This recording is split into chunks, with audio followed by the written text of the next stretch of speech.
Magandang araw mga ka-59 sa buong Pilipinas. Kamusta po kayo?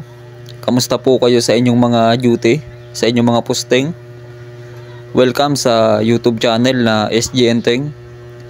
Sa video na to ay ituturo ko at pag-uusapan natin kung paano gumawa ng information report na Tagalog version. Ito ay for example po lamang, no? For example only. At itong video na aking ginawa ay para sa mga baguhan at gustong matuto ng gumawa ng information report. Ito ay para sa mga baguhan lamang po sa security guard. Disclaimer lang po hindi po ako magaling at hindi rin po ako eksperto na gumawa ng report. Ito ay base lamang sa aking experience at personal knowledge bilang isang security guard.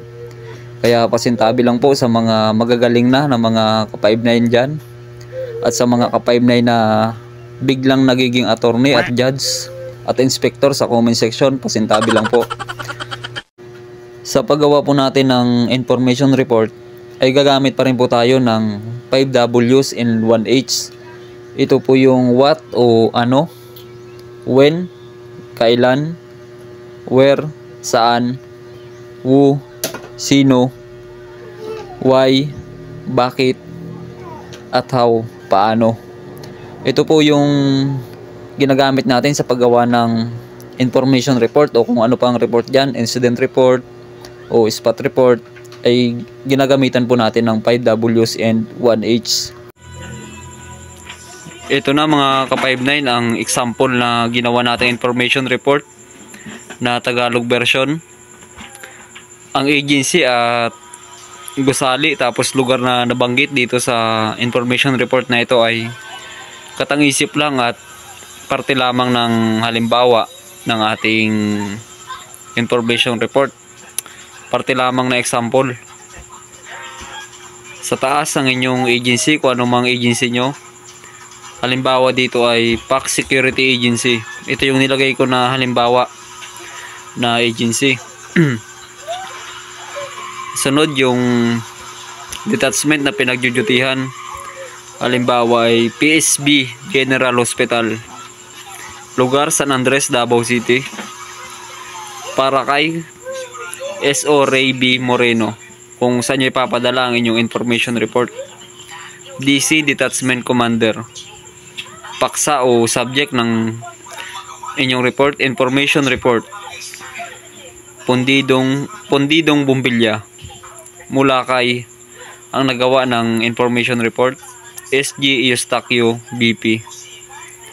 Petsa na ginawa ang inyong information report, October 6, 2023. No, dito po sa kabuuhan na ng inyong 5 W's in 1 H. Dito na po lahat sa inyong information report na ating example. Dito na po ang kabuuhan. Ginoo, nais ko pong iparating sa inyo ang pangyayari noong bandang 2100 hour o alas 9 ng gabi. Naka-military time lang siya. Petsa October 6, 2023 o October 6, 2023.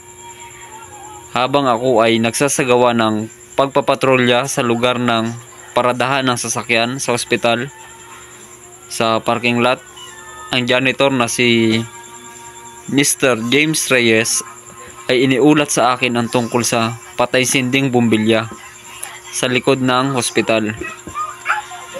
Kaagad akong pumunta sa lugar para patayin ang switch ng nasabing bumbilya para maiwasan ang pagkakaroon ng short circuit. No, ang ginawa niyang action taken dito ay pinatay ang nasabing bumbilya o pinatay ang switch ng bumbilya. Pagkatapos ay tinawagan ko ang admin ng gusali ng ospital para sa maintenance assistance para palitan ang nasabing bumbilya na napunde. Ito na po yung information report. Sa baba, inihanda ni o prepared by kung sino yung gumawa ng information report. Halimbawa si SG Eustaquio BP, guard on duty. Huwag kalimutan ang pirma. Ayan po ang halimbawa ng ating information report na Tagalog version. Mamaya po sa last video natin ipapakita ko sa inyo yung malinaw na kopya ng information report, no, na inedit natin sa ating cellphone.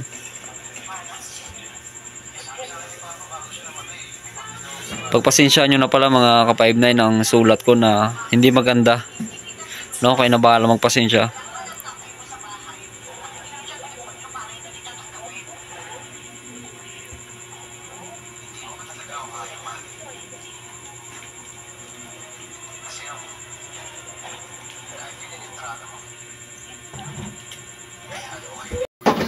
Ito mga ka-59 ang malinaw na kuha ng ating information report na inedit ko gamit ang ating cellphone lamang.